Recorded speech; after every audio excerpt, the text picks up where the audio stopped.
Ito ang Ayan guys, gawa tayo ng photo. Yan ang bagong business ng aking gawa sa kamote. yung anong tawag doon sa may ano, yung asawa ng bayaw. Perfect pang handa Yan sa guys, Christmas. Kaya yan ang business niya. Nagluto-luto ng anong madali lang klaseng siya.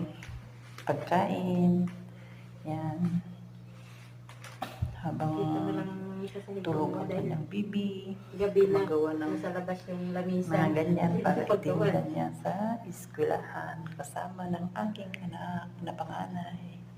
Ganyan ang business Ganun lang nila siya gawin. doon sa amin guys. Yan. Ikorting bilog mo lang. Sarap tingnan.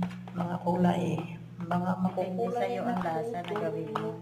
At bilog-bilog. Thank you for watching guys. Salamat.